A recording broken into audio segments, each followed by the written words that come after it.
पुस्तकें मिलती है पुस्तकालय में, देवता मिलते हैं देवालय में और भगवान शिव मिलेंगे शिवालय में।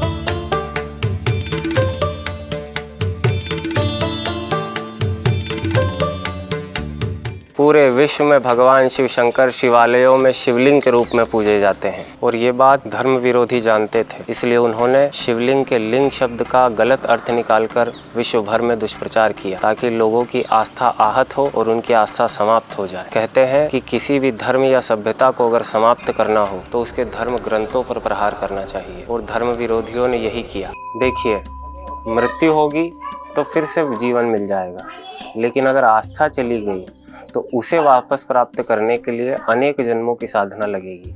अगर आज आप भक्त हैं, चाहे आप शिव भक्त हैं, कृष्ण भक्त हैं, राम भक्त हैं या शक्ति उपासक हैं, ये आपके पिछले अनेकों जन्मों की साधना है। अगर श्रद्धा और आस्था चली गई तो उसे वापस प्राप्त करने में फिर से अनेक जन्मों की साधना लगेगी। इससे मुझे याद आता है कि शंकराचार्य से एक बार किसी ने पूछा कि क्या आप मृत्यु से डरते हैं, तो उन्होंने कहा कि मृत्यु से वो डरे जिनका आखिरी है। हम तो पुनर्जन्म में विश्वास करने वाले लोग, हम मरेंगे तो फिर से उठ खड़े होंगे, इसीलिए तो हम आज तक जीवित हैं। तो फिर शिवलिंग का वास्तविक अर्थ क्या है? देखिए, लिंग एक संस्कृत शब्द है जो कि लिगी चित्र करने धातु से बना है, जिसका अर्थ है चिन्ह या संकेत, प्रतीक। तो शिवलिंग का अर्थ हुआ शिवजी का प्रतीक। संस्कृत में एक ही शब्द के अनेक अर्थ होते हैं। उसी प्रकार जैसे लिंग शब्द को अगर व्याकरण की दृष्टि से देखेंगे तो वहाँ वो विभाजन का कार्य भी करता है, जैसे पुल्लिंग, स्त्रीलिंग, नपुंसकलिंग। तो सामान्य अर्थ हमने देख लिया, व्याकरण में विभाजन करता है लिंग शब्द। अब न्याय शास्त्र में लिंग का अर्थ होता है लक्षण।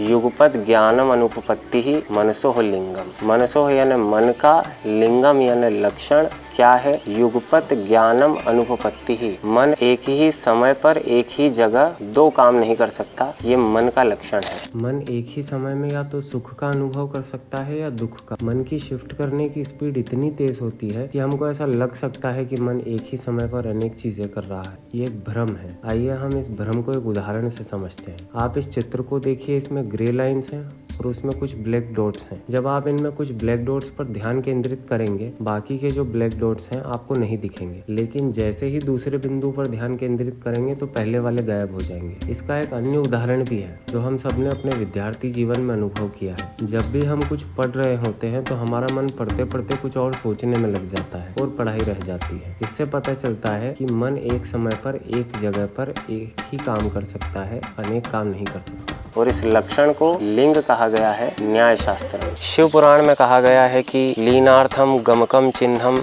लिंगम इत्यभिधीयते, कि अव्यक्त को स्पष्ट करने वाला चिन्ह लिंग है। अव्यक्त यानी भगवान शिव, जिन्हें व्यक्त नहीं किया जा सकता, सागर के समान है वो, और हमारी बुद्धि गागर के समान। गागर में सागर आ नहीं सकता, इसी प्रकार शिव जी को व्यक्त कर पाना मुश्किल है, इसलिए वो चिन्ह के रूप में शिवालयों में विराजमान है। तो सभी वेद, उपनिषद, शास्त्र, सांख्य, वैशेषिक, न्याय आदि जितने भी ग्रंथ हैं वो लिंग शब्द का अर्थ संकेत, चिन्ह, प्रतीक, परिभाषा और लक्षण रूप में ही मानते हैं, न कि कामोपभोग साधन जननेंद्रिय के रूप में। तो इस प्रकार शिवलिंग का अर्थ हुआ अव्यक्त परमात्मा का ज्ञान कराने वाला प्रतीक, उनका चिन्ह, उसी को हम शिवलिंग कहते हैं।